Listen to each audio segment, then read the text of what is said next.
Hola, ¿qué tal? ¿Cómo están? Gracias por estar con nosotros. Somos los Medios UDEC, somos TVU. Vamos a hablar de un tema bien preocupante. Hablamos del cáncer pulmonar, los síntomas, cómo detectar, cuánto nos ayudan los nuevos marcos regulatorios también para enfrentar esto y también el consumo de tabaco. ¿Qué ha pasado y qué pasó como punto de inflexión la pandemia? ¿A la hora de qué? De la realización de exámenes, por ejemplo. Está con nosotros ya Claudia Zócar, médico internista y broncopulmonar, docente de acá de la Universidad de Concepción. Claudia, ¿qué tal? ¿Cómo está? Hola, ¿cómo estás, Wilson? Muchas gracias por la invitación. Lo primero, hablamos de las estadísticas que no son positivas. Si hemos crecido, lo conversábamos antes de iniciar, afortunadamente los exámenes han crecido, situación que hace 20 años atrás no ocurría, pero los datos son un tanto preocupantes, lo son. En 2021-2022, en cifras de la Seremía de Salud, tenemos más de 500 decesos, 57% hombres, 43% mujeres. ¿Qué nos dice esta cifra? Bueno, esta cifra nos habla de que seguimos con este problema del cáncer pulmonar, que es entre 80 a 90% relacionado al consumo del tabaco, ¿ya? Que creo que es lo más importante que tenemos que recalcar en esta conversación, ¿ya? En que se puede hacer una prevención, en que la gente deje de fumar y no contamine el aire de los demás, ¿ya? Efectivamente, la incidencia de diagnóstico de cáncer pulmonar ha ido en aumento, ya es el segundo cáncer más frecuente en hombres y mujeres, pero es el de más mortalidad en ambos grupos. En hombres es más frecuente el de próstata y como segundo lugar el cáncer de pulmón, y en las mujeres es más frecuente el de mama y segundo lugar el cáncer de pulmón. Pero es el cáncer que más está matando a la gente hoy en día a nivel mundial, no solamente en nuestro país y en nuestra región. ¿Cuáles son las razones ahí, Claudia? ¿Por qué este dato? ¿Por qué esto sigue creciendo? Bueno, la gente sigue fumando, primero. Segundo, también, bueno, nosotros hemos visto que hay también un mayor diagnóstico, ¿ya? O sea, la gente se está haciendo más exámenes, tanto por prevención, por preocuparse, hacerse un chequeo, sobre todo la gente que fuma. También cuando lo conversábamos delante, ¿no es cierto?, para la pandemia, casi toda la gente que tuvo COVID y que estuvo hospitalizada se le hizo un escáner, ¿ya? Y encontramos muchos pacientes que tenían cosas que no sabíamos. Pues dentro de ellos también encontramos hartos pacientes con cáncer pulmonar. Y eso sigue creciendo y junto con ello, debe haber ocurrido la pandemia a la hora de la realización de exámenes, que todos nos comenzamos a realizar fruto de esto. ¿Qué hubiese pasado en este sentido? O sea, bueno, el principal motivo, creo yo, de que el cáncer pulmonar sea un cáncer sea el que más está matando gente es porque lo detectamos en forma tardía. ¿Ya? Más de 50% de los pacientes se diagnostica en un momento en que ya no hay alternativas de tratamiento, ¿ya? Además de ser un cáncer que en general es bastante silente, por tanto el paciente puede estar mucho tiempo ya con este cáncer y no tener ningún síntoma. O bien ser una persona fumadora que habitualmente tiene tos, habitualmente tiene flema, habitualmente se cansa un poco, le echa la culpa a otras comorbilidades o al tabaquismo y no consulta, y cuando llega a diagnosticarse ya es una enfermedad que está fuera del alcance al menos curativo. Y cuando eso es así, la expectativa de vida es aproximadamente un 5% a 5 años. O sea, ya que estamos hablando de esto, vamos complementando, ¿qué te parece? ¿Sí? Vamos con los síntomas y complementando este dato. En cifras también, complementando en dato duro, 4.000 casos nuevos se van detectando año a año en Chile, en cifra promedio. Aquí tenemos algunos de los síntomas en particular. Y junto con eso, te voy a preguntar, porque tenemos quizás la mala costumbre de cuando se nos entrega un diagnóstico y a la espera de ir con algún médico especialista, Internet no nos ayuda mucho y googleamos muchos de estos síntomas. Vamos viéndolos uno por uno, analizando esto en particular y ante qué estar atento y atenta. De acuerdo. Tos persistente, dolor torácico, claro. Y así, Claudia. Pero, o sea, la tos persistente, por ejemplo, puede ser un síntoma bastante banal. O sea, hay mucha gente que tiene un poco de tos y, como te digo, es más frecuente en la gente que fuma, que es justamente la gente que más frecuentemente tiene cáncer de pulmón. Entonces están como acostumbrados a toser siempre. La típica tos del fumador, que le llaman que en la mañana tosen, y a veces no consultan en mucho tiempo. Dolor torácico, en realidad, cuando un cáncer empieza a provocar dolor torácico, que generalmente es un dolor de tipo puntada, que el paciente respira y al respirar hondo siente como una puntada en el hemitórax. Generalmente es cuando el paciente ya tiene algún compromiso de la pleura, o sea que el cáncer ya está con algún nivel de avance locorregional. Pérdida de peso, bueno, la mayoría de los cánceres se caracterizan por eso, por un síndrome consumptivo, es decir, hay un hipercatabolismo y el paciente empieza a perder masa muscular, empieza a adelgazar, etc. La disnea, que es la sensación de cansancio o de falta de aire, esta enfermedad se produce en pacientes que tienen a veces comorbilidades y que le atribuyen el cansancio o la falta de aire a otra cosa. No sé, pues son enfermos del corazón, tienen además enfisema o bronquitis crónica, entonces habitualmente se cansan, usan inhaladores y le echan la culpa a eso y no es un signo de alarma muchas veces como para consultar. También al tener un tejido neoplásico a nivel pulmonar existe más riesgo de infecciones respiratorias, que también es más frecuente en la gente que solo fuman y que no necesariamente tengan un cáncer de pulmón. Entonces también, obviamente que van quizás al médico, a veces les dan un antibiótico, se mejoran un poco, pero siguen con los síntomas, ¿ya? O a veces definitivamente en relación a una infección respiratoria van a un médico que sospecha. ¿Por qué? Porque un paciente que está bajando de peso, que ha estado con más cansancio, que ha estado con más tos, está con una infección respiratoria, le hace una imagen y aparece como un hallazgo el cáncer pulmonar o un tumor. Con el tratamiento ya tenemos los síntomas, se hicieron todos los análisis del caso, ya está detectado. Lamentablemente usted lo comentaba, la detección ha sido regularmente como tardía. Habitualmente. Tenemos el aumento de los casos acá en la región. Sí. ¿Cómo enfrentamos todo este panorama cuando se detecta tarde? Ya. Bueno, cuando se detecta tarde, lamentablemente ahí el paciente no está en condiciones de hacerse ninguna opción de tratamiento curativo, ya entiéndase que el paciente quede libre de enfermedad y habitualmente las opciones que quedan son solamente tratamientos paliativos, es decir, terapias de sostén. Si el paciente cae en alguna insuficiencia respiratoria, aportar oxígeno, si tiene dolores, terapias del dolor, obviamente que acompañamiento social, psicológico, apoyo nutricional y ese tipo de cosas. Pero ya en la altura que un cáncer ya está absolutamente diseminado, las opciones de tratamiento curativo son bastante lejanas. ¿Ya? Los últimos años sí debo decir que el tratamiento del cáncer pulmonar ha cambiado un poco en relación a la investigación de cada vez que se diagnostica un cáncer pulmonar, especialmente algunos subtipos, porque hay varios tipos, digamos, histológicos, se puede buscar la presencia de algunas mutaciones en las células neoplásicas y eso algunas veces nos dan... nos permiten hacer algún tipo de inmunoterapia que ayudan a una mayor sobrevida de los pacientes.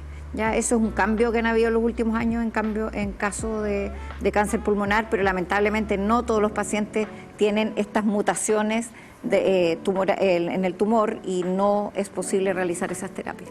¿Qué pasa con los marcos regulatorios? Ha crecido bastante, hay que decir, en el área del tabaco, el consumo de cigarrillo. Sí. Desde algo tan simple que hace años atrás no existía, como el etiquetado, y así. Estamos ante un marco regulatorio que es el ideal en referencias extranjeras o cercanas, que puede traer acá, focalizar, se entiende, son absolutamente distintas un país del otro, un continente del otro, en materia cultural, qué decir. Analizando toda esta temática, ¿en qué pie nos encontramos? ¿Hacia dónde apuntar? Mira, la ley chilena, la última modificación de la ley, porque ha sido modificada dos veces, la última modificación de la ley imita bastante las leyes europeas, ¿ya? Que es una ley antitabaco bastante estricta, ¿ya? Y esta ley antitabaco, afortunadamente, ha permitido que nosotros bajemos la tasa del tabaquismo de un 39% a aproximadamente un 30-33%. Que está lejos de ser lo ideal. Obviamente, si pensamos que 30% de la población chilena fuma, es muy malo, ¿ya? Pero sí ha ido bajando y exclusivamente, principalmente a partir de la gente más joven. Eso le voy a preguntar, ¿ya? ¿Cuál es el comportamiento que ve usted en adolescente? Sí, la gente más joven está fumando menos, afortunadamente, y las mujeres más jóvenes también están fumando menos. ya también ha disminuido bastante el consumo de tabaco intradomiciliario y bueno, dentro de los restaurantes y todas las áreas donde hay un montón de gente. Yo creo que la ley, digamos, está bastante bien respetada en ese sentido, pero lejos siempre va a ser lo más importante que la gente tome conciencia y la cultura de nuestra gente, y la educación en los colegios, a nivel, desde los más pequeñitos, o sea, las medidas de prevención, porque ya sabemos que el tabaco es malo, ya sabemos que no solamente es el cáncer, ya el tabaco no solamente mata a gente por el cáncer, sino que por otras enfermedades respiratorias, enfermedad pulmonar obstructiva crónica, fibrosis pulmonar y enfermedades de otros órganos, enfermedades cardiovasculares, cánceres en otros territorios, digestivos, de las vías urinarias, el cáncer de vejiga, está fuertemente relacionado con las sustancias derivadas del tabaco que se eliminan por la orina, ¿ya? Y produce este tipo de cáncer. Entonces, es súper importante la prevención, la educación y hacer cumplir, obviamente, nuestras leyes que sí han funcionado. Lo que pasa es que falta, obviamente que falta. Y en ese sentido, ¿tenemos alguna experiencia extranjera que usted siente que se podría traer acá, a Chile, a la región? Tenemos esto que afortunadamente se cumple, que antes no existía, crear estos espacios para fumadores que hace 15 años atrás era hasta impensado hacerlo. Se fumaba en cualquier parte. Que decir también lo mismo en los estadios, en los recintos deportivos. ¿Experiencia que usted siente que se podrían instalar acá, dado las estadísticas que acabamos de mencionar? Afortunadamente hay una baja en los adolescentes a la hora del consumo de tabaco, que es una de las aristas a la hora de enfrentar el cáncer pulmonar. Sí, mira, en lo que es prevención, con el tema de las leyes, es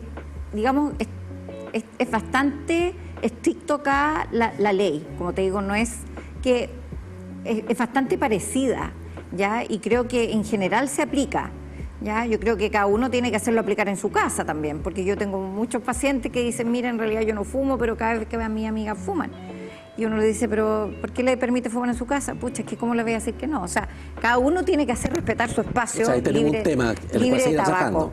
La conciencia familiar, social, exacto. cultural. O sea, no se puede fumar dentro de los domicilios. Si hay adultos mayores, si hay niños, los niños que están expuestos a humo de tabaco, tanto desde el punto de vista conductual, tienen mucho más predisposición a ser fumadores, porque sus padres y los adultos que los rodean son ejemplos para ellos.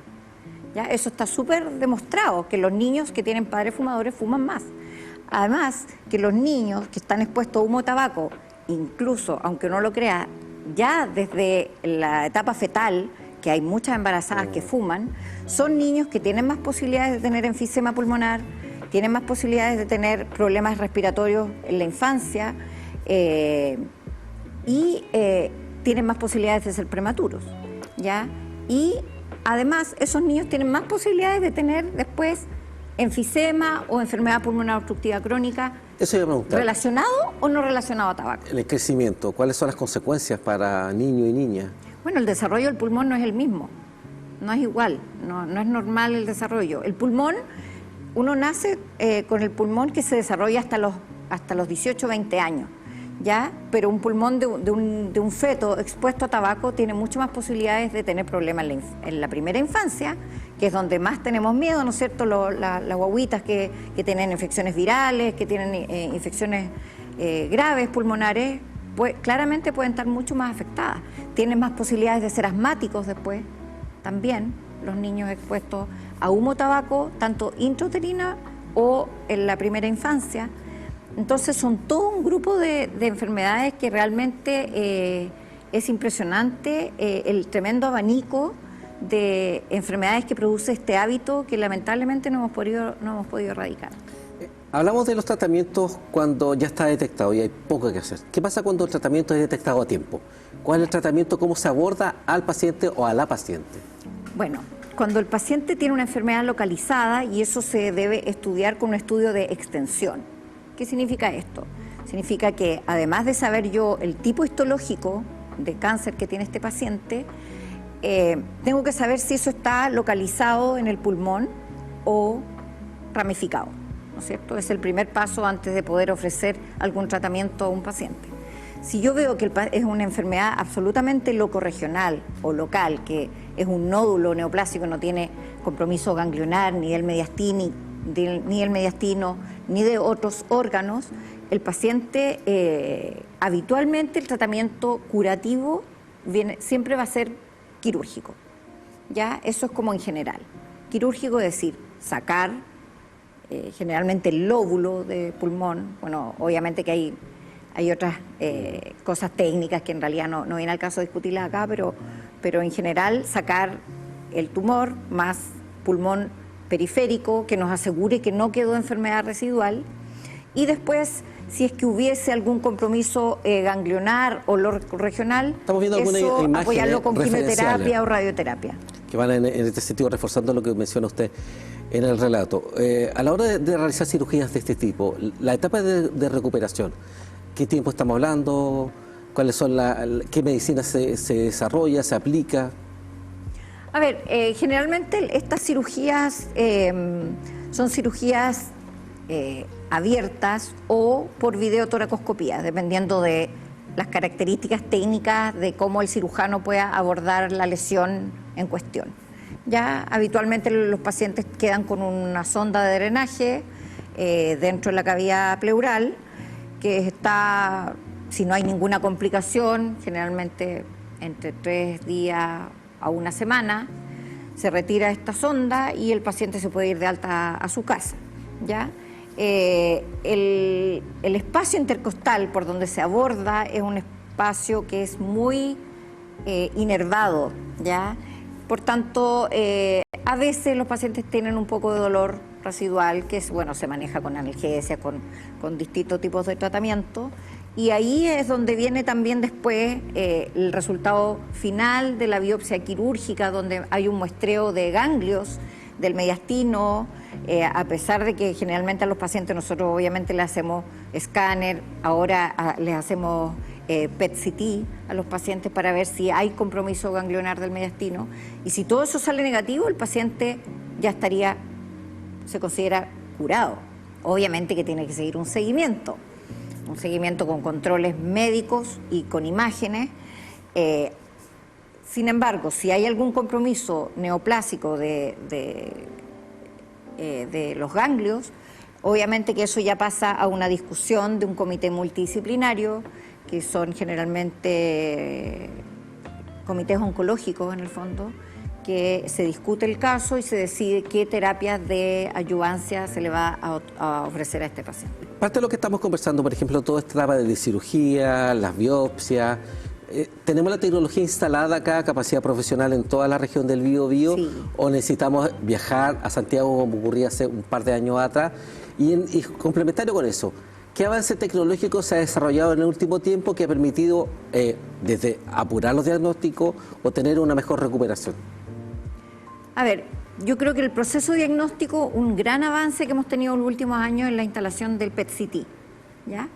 Es una tecnología que nos permite, principalmente se utiliza para estudios de extensión de neoplasias, ¿ya? O sea, generalmente es para patología maligna, para ver si es una enfermedad localizada o generalizada, ¿ya? Es un examen que es básicamente un escáner, ¿ya?, de todo el cuerpo, en que se administra un medio de contraste especial, que es de medicina nuclear, y que este medio de contraste es captado ávidamente por las células que tienen un gran metabolismo, ¿ya? Que en este caso las células neoplásicas habitualmente están muy ávidas de glucosa porque se replican rápidamente, ¿ya? Eso como un poco. Entonces, si hay, por ejemplo, en el PET-CT se ve que hay una captación importante en el tumor, por ejemplo, y en un hueso, eso me da luces de que el cáncer del pulmón probablemente también está comprometiendo un hueso adistal, por ejemplo. Ya ese es un gran avance que nos ha permitido tener estudios de extensión precisos y también nos sirve para hacer el seguimiento del paciente. Ya, o sea, y eso lo tenemos en la región hace algunos años. Ahora hay más de un PET-CT en Concepción, por tanto, eso hay más competencia, por tanto el examen dejó de ser tan impagable porque es un examen relativamente caro. ¿Qué costo tiene? Depende del lugar. Aproximado. Entre 500.000 y 1 millón. ¿Qué pasa con hay un tema bien importante, que es cuando se habla de biopsia, cuando se requiere la biopsia. Entre que está el resultado hay también un tema de la salud mental se ve afectado. Entre que se toma la biopsia, ¿cuál es el plazo promedio? Generalmente las biopsias, a ver, la mayoría de las veces los pacientes van a operarse con ya un diagnóstico histológico. ¿Y cuándo se requiere la biopsia? Las biopsias generalmente se demoran entre 7 a 10 días. Eso es como un, entre comillas, estándar. A veces ya se sabe que es cáncer, pero a la biopsia hay que hacerle otros análisis, lo que te decía, ¿no es cierto?, de las mutaciones, la detección de mutaciones, la inmunohistoquímica, que eso puede, cuando ya sabemos que es cáncer, precisar un poco más algunas características. Pero en general el promedio es 7 a 10 días. En edad promedio, ¿qué ha visto usted a la hora de que se detecta este cáncer? ¿Hay más conciencia en los adolescentes? Quizás me puede quedar claro a través de la baja en el consumo de cigarrillo, que es una de estas causas, en adultos, en damas, varones, o esto es transversal. A ver, es más frecuente en hombres el cáncer de pulmón. Las mujeres fuman, y fuman harto también. ¿Ya? Y en Chile, como conversábamos hace poco, teníamos unos porcentajes en adolescentes muy altos, pero con la restricción de la venta de cerca de los colegios, ya que no se venden cigarros sueltos y todas esas cosas, los jóvenes que como que limitaron un poco su consumo. ¿Ya? Yo tengo un hijo adolescente en realidad que yo, cuando estaba a esa edad, tenía muchas compañeras que fumaban y él me dice que ningún compañero de él fuma. ¿Ya? Lo cual no sé si será verdad. Yo creo que sí. Pero no se ven tantos adolescentes fumando como antes. ¿Ya? Esa es la perspectiva que tengo yo, la impresión. Y las cifras lo revelan. En el área de la docencia académica, ¿cuáles son las principales, no sé, intereses de los estudiantes, de las estudiantes que van entrando y que van a la especialidad? ¿Hacia dónde siente usted que van sus inquietudes? ¿Con respecto al tabaco? No, con respecto a todo, al área bucopulmonar. ¿Qué están buscando? ¿Cuáles son las áreas que buscan de expertise o para profesionalizarse? ¿Dónde están los estudiantes? ¿A los estudiantes de medicina? Claro, a eso voy. Mira, en realidad hay de todo. Hay muchos estudiantes de medicina que tienen interés en la medicina interna, lo cual a nosotros nos encanta porque, bueno, es una especialidad que es muy linda y es muy integral. ¿Ya? Es como muchas veces la gente no sabe lo que es el médico internista. No, expliquémoslo bien, lo hemos tocado nosotros acá. Mira, yo encuentro la mejor explicación es que es como el pediatra del adulto. No sé si se entiende. Sí. Ya es una persona que es capaz de diagnosticar gran parte de las enfermedades y tratar gran parte de las enfermedades, ya sea de alguna subespecialidad o sistémicas. Obviamente que el médico internista llega un momento en que tiene que saber cuándo debe derivar a un paciente a un especialista, ¿ya? Pero hay enfermedades, por ejemplo, la hipertensión, el asma, que si son leves, no son pacientes severos, perfectamente lo puede tratar un buen médico internista, ¿ya? Así que... Y ligado a este tema, me voy a salir un poquito de la temática, pero es importante tener su visión porque ha sido un tema transversal de interés. El propio presidente de la República lo manifestaba. Y hablamos de la salud mental, que tuvo una afectación seria con el tema de la pandemia. Yo sé que me estoy saliendo un poquito, pero me interesa su visión en esa temática. Hemos ido avanzando en poder, el acceso para resolver este tema, o para tratarlo, o incluso más allá, para entenderlo. ¿Cómo es esa perspectiva? Porque también está ligado a este tipo de enfermedades complejas, el diagnóstico es duro. Y el acceso al psiquiatra, a la salud mental, se torna también clave como algo complementario. Sí, estoy totalmente de acuerdo. Creo que estos pacientes necesitan un gran acompañamiento y no necesariamente psiquiatra. Yo creo que el psicólogo es un tremendo apoyo en los pacientes porque claro, el psiquiatra obviamente conversa con ellos, le hace un diagnóstico, muchas veces les da un medicamento, ¿ya? Pero el psicólogo es el que en el fondo le va a ir dando al paciente las herramientas como para ver lo bueno que tiene su vida en este momento, ver lo positivo, salir de ese estado a lo mejor que no va a ser suficiente con un medicamento. Y es verdad lo que dices tú, a todo nivel, los psicólogos de infantos juveniles y de adultos, vemos nosotros, que yo trabajo harto en clínica también, están súper colapsados. Ya están súper colapsados porque la gente cada vez está con más requerimiento de esto y sabe que tiene el recurso. Ya, yo no sé, yo creo que tú también lo puedes decir, cuando uno era adolescente o más joven, a nadie lo llevan al psicólogo, salvo que estuviera, no sé. Yo iba a pedir horas, es súper complejo tener Claro, una hora. pero ahora Una todo consulta. el mundo sabe que es una herramienta y súper útil, ¿ya? Y no solamente cuando estás con algo grave como esto, que ya es claramente y evidente que se necesita, pero a veces solamente para uno poder hablar con una persona y salir de una problemática que puedas estar y que te dé las herramientas tuyas, con tus recursos, para poder sobreponerte a eso. Creo que es súper importante, y el acompañamiento de todos los pacientes con enfermedades crónicas, no solamente las enfermedades neoplásicas, los mismos pacientes con enfermedad pulmonar obstructiva crónica, que muchas veces están como en su casa porque casi no pueden salir porque se cansan mucho, pacientes que empiezan con oxigenoterapia domiciliaria por el motivo que sea, son pacientes que tienden a deprimirse mucho porque se ven gente de repente que era muy activa y de un día para el otro cambió su vida totalmente. Y es un tremendo apoyo eso, y creo que sería un buen tema para que tú invitaras a alguien. Queda invitada al tiro. Claudia Zócar, médico internista y broncopulmonar, docente de la Universidad de Concepción. Lo dice Claudia, quedan varias temáticas, en particular esta, a ver si la podemos profundizar más adelante. Gracias por estar con nosotros acá en TVU. De nada, gracias por la invitación. Bien. Feliz de ayudar a conversar estos temas. No, es la idea. Su ayuda es fundamental, la de todos los académicos y académicas acá de la Universidad de Concepción. Y ustedes mantenerse aquí, como siempre, en la sintonía de TVU. Chao, que estén bien.